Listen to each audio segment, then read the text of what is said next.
Hello, everybody, and welcome to today's success story interview, where we are going to be talking with Anne Elizabeth about their recent match. So, thank you so much for being with us. Hi, Zeph. Thank you so much for having me. I'm excited to share this time with you. Great. Can you tell us a little bit about your match, like what specialty it was in and where you got into? Yeah, sure. So, my match last week was for internal medicine, and I applied to internal medicine as well as a couple programs with internal medicine and dermatology combined. And Okay. so I was just super excited because, as you can imagine, it's been quite the whirlwind, especially Okay. last year. So it was just the countdown, and Monday was just a day of so much joy and celebration. And then finally, on the following Friday is when I knew specifically which program I matched into. So I was really happy to find out that I matched into my top number one choice, and Congrats. that's internal medicine. Thank you. So I'm just so grateful and so happy for the future. Mhm. Amazing. So, what was it like from Monday to Friday waiting to find out where it was that you got in? Were you nervous about some of the programs you might have been at, or how were you feeling during that time period? I'd say it's definitely a roller coaster. Yeah. From Monday to Friday, I mean, there were moments where I was very calm. I was confident about how my interviews had gone. And finally, on Friday, I opened up that email with my husband. We had actually been vacationing at the time. So I'd say I was definitely relaxed, as relaxed as I could be given the situation. So at that moment, I just like screamed. I was euphoric, so happy. And yes, and I've just been decompressing, so much hard work for a really long time. So I'm really glad to see the fruits of this labor. Yeah, well, congratulations. That must be an extraordinary, once in a Mhm. lifetime type of feeling to be able to open that up and see your number one choice right there waiting for you. So, congrats again. Can you tell us a little bit about your medical school and Mhm. medical education background? Sure. So I actually was born and raised in California. My family is from Argentina. I actually had several cousins at the time who had pursued medical school in Argentina. So shortly after high school is when I went to visit, and I really fell in love with this program. It's a 7 year long course, just like many other international schools. However, the last 2 years of this program are our clinical rotations, which are equivalent to third and fourth year here in the States. And those rotations I was able to do here in the States, specifically in Ohio. So I Okay, was really great. grateful for that opportunity, just getting a lot of hands-on and FaceTime with attendings, with other residents, just being able to experience the medical system here in the States was so beneficial. And overall, I'd say my whole medical training was very colorful. Mhm. Just being able to see how different countries practice medicine in different ways, and being able to learn the good and learn from the bad as well was really helpful. I really enjoyed working with such great professors, like learning from mentors, and ultimately, I think that this school I was in, they've really nurtured us into having a calling to minister, to serve for the right reasons. And so it's also a faith based university. So I felt like having that aspect was really helpful with my self care, having one day off, and being able to really see patients as a holistic approach, being able to not only approach physical health, but also mental and spiritual health as well. Mhm. Was that something that you were able to discuss in like your personal statements or interviews? Yes, actually, it's funny that you bring that up because I had several interviewers, many program directors bring that up during my interview. They said they were really impressed by my personal statement, and I actually was racking my brain about it for a long time because it's really hard, coming up with a personal statement that really distinguishes you from the rest. Like, how can I make myself different? And so I really prayed about it and I thought, okay, what's passionate? like what brings me joy.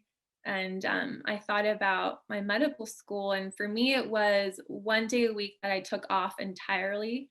And Mm. that day, after going to church and hanging out with friends, I would go with a group of my friends biking and just do volunteer work.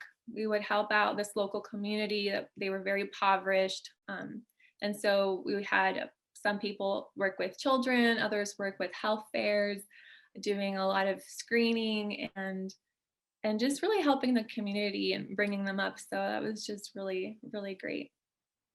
And were you able to talk about that in your personal statement then? You incorporated that aspect of self-care and, giving back to the community, and then that was something that was brought up for the interviews for you? Exactly, yes, and specifically delineating how it was during that time when I started volunteering on a weekly basis that's when my passion for medicine really was Mm. able to spark and move forward.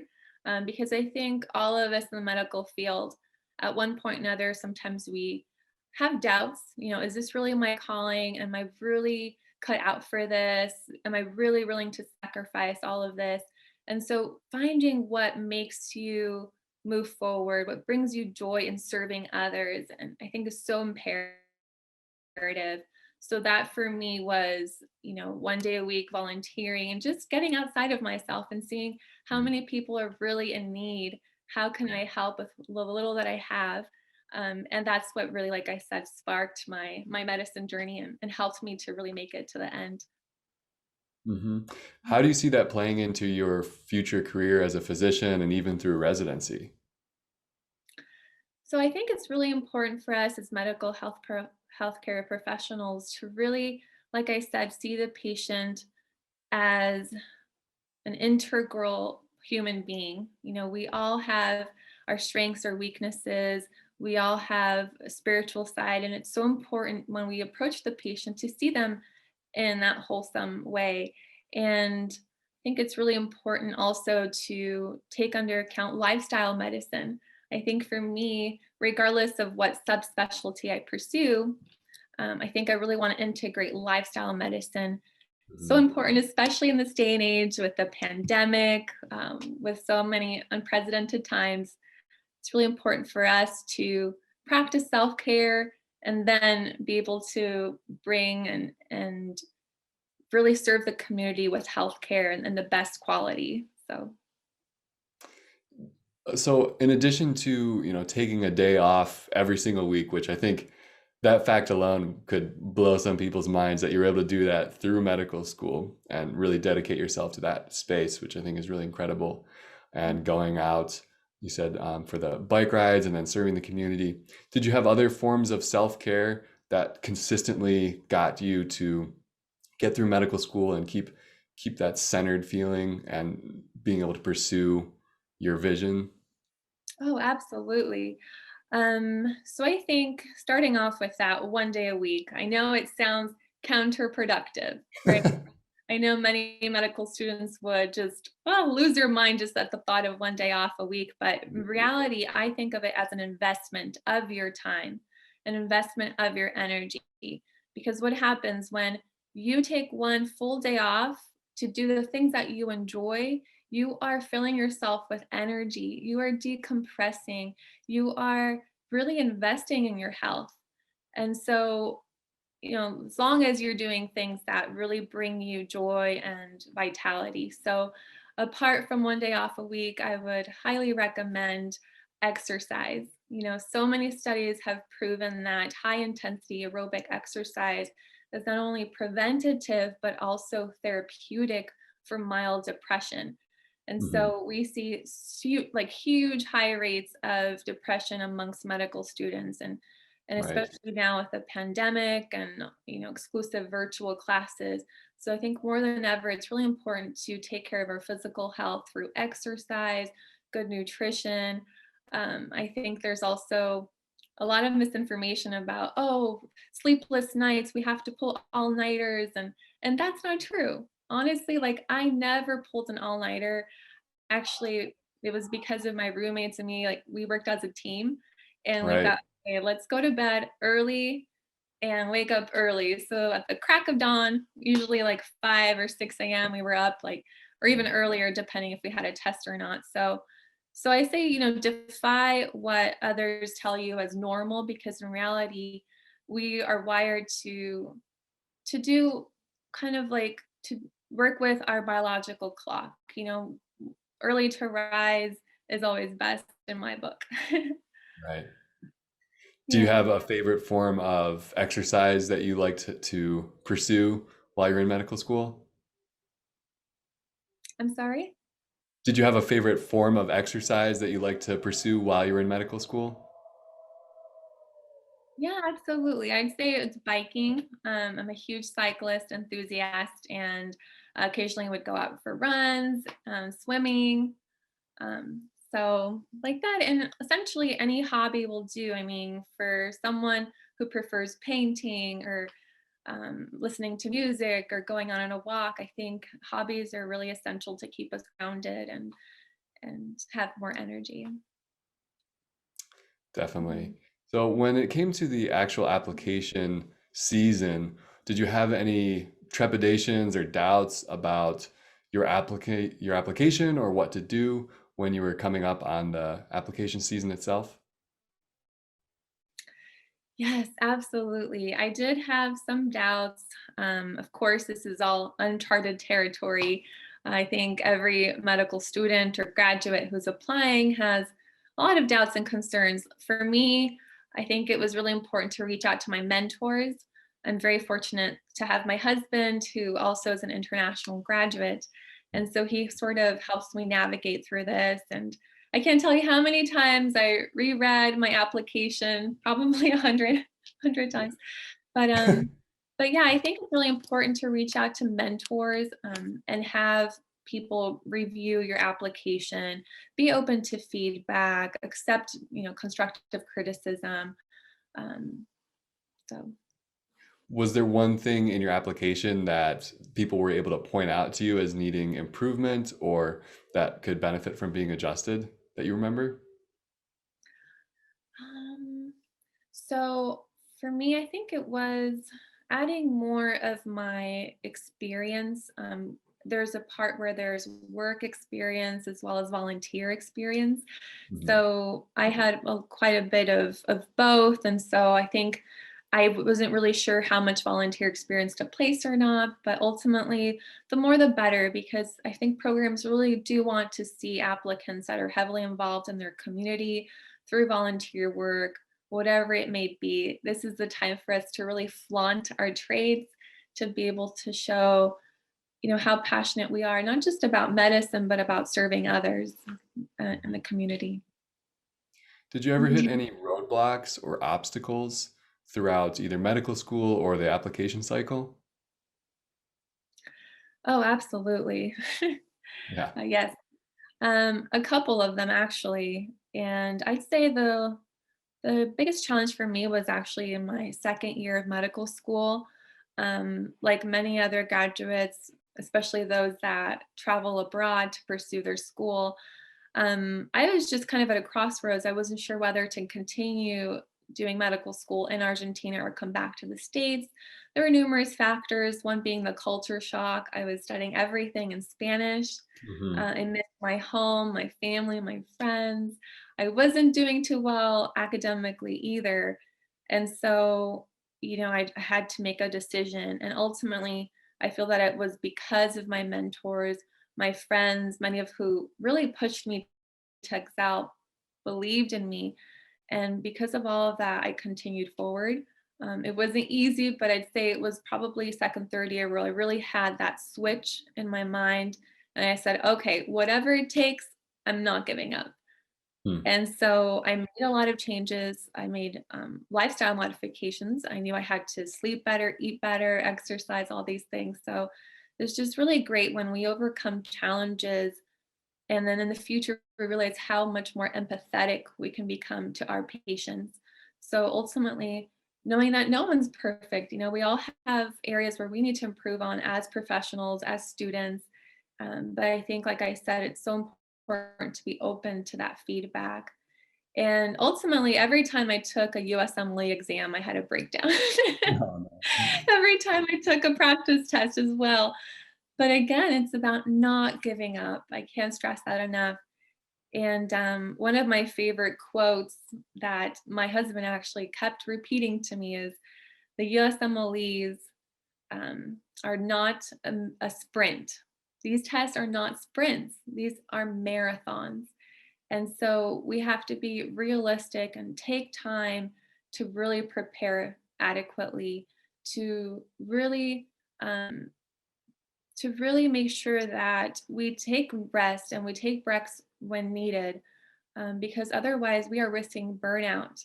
And so, just how athletes will often overexert themselves, maybe cause an injury or tendon rupture, as students and graduates also, we're under a lot of pressure, a lot of studying, and we also can be at risk of a lesion or an injury, of burnout or depression. So again, it's so important to take those breaks, to know, okay, I need to recharge and reset and then be stronger for the future.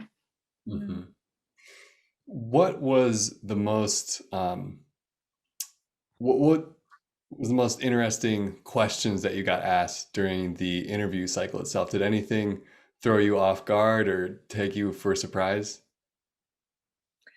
Yeah, absolutely. So I actually prepared quite a bit with a friend of mine and then with my husband. So at one point I thought, okay, I'm just going to be myself, but I think nothing really prepares you for the types of questions. And to be honest, I had all types of interviews, very different from each other. And I'd say one of the most memorable ones was actually a program director asked me about COVID and, hypothetically speaking, if I were with a patient and they asked me about COVID, the pandemic, how to prevent it or how to manage the disease, how would I respond? And so initially I thought that was kind of a broad question. I wasn't really sure how to approach it. Mhm. Um, but, I was just honest. I took a minute to think about it and I said, okay, well, I think this is unprecedented times, and I think it's really important to be honest with patients, to really be able to speak in a language that they can understand, and so on. And then I did have a lot of questions that seemed a little bit far fetched, or I don't know how to describe it, but I did have a couple where it was also hypothetical. Let's say that you're an intern in residency and you have all these rounds and patients to see, and you're super behind with your work, but it's time to round and present. So, how are you going to respond, or what are you going to do? And so, those types of questions where I feel like I didn't immediately know what to say, but just being honest and just being transparent. I think that's what programs really want to see. Do you feel like they were trying to screen for like behavioral tendencies and that sort of thing? Yes, I do actually. That's what I did sense, for that interview in particular. I had many questions that seemed a little bit kind of like a burnout or depression screening. So I did think that was interesting. Yes. But not all interviews were like that for you? No, no, I did have a couple that were very easygoing.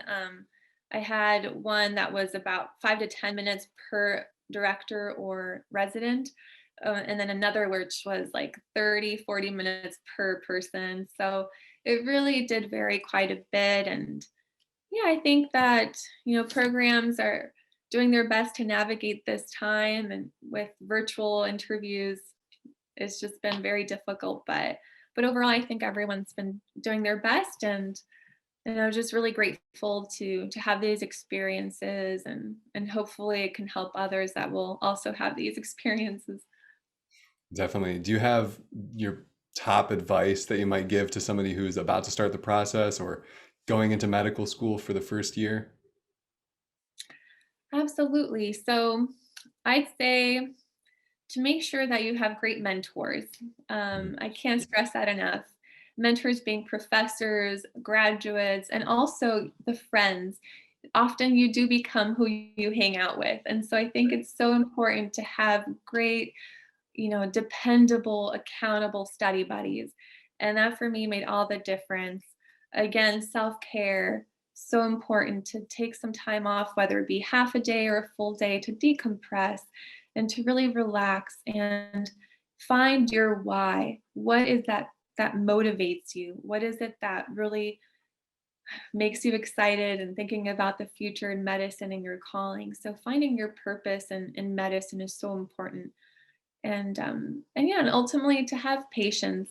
This is such a long journey. I mean, for me, I started my medical journey nearly 10 years ago. Wow. so so it's been quite some time, and honestly, it's worth it. It's worth it. So I'm really grateful to be here and really excited for what the future brings. And ultimately, I think with medicine, the challenges never stop. The Right. tests never stop. There's in training and first year and every residency year. And then from there, often people choose to subspecialize. And so I think you just become used to all these hurdles. And it's just amazing, when you can really break through and realize how far you've come and what you're capable of. And I really think it's teamwork. Like in my case, I said my family, my friends. So I try to remain humble, and I'm so grateful for my team. Wonderful. Mhm. Well, is there any way that people can stay in contact with you or follow your journey as you continue your path down medicine? Absolutely. So I've actually just recently started my Instagram page. I'm very passionate about helping other international medical graduates, and I'm hoping to create some fun content there. So they can find me at annelizabeth.md. And that's where I'll be soon posting more videos and some tips for studying. I'm more than happy to mentor and respond to private messages as well. So super excited about that. Great. Well, thank you so much for sharing your story and your tips and your insight about wellness. I think that aspect about taking one day off a week is just so unique, but if more people were to adopt it, maybe there would be less burnout and depression in the medical student community. So thank you for sharing all that. And we really, really appreciate you taking the time to be here and to, share your story with everybody. Of course. Thank you. Thank you so much for your time.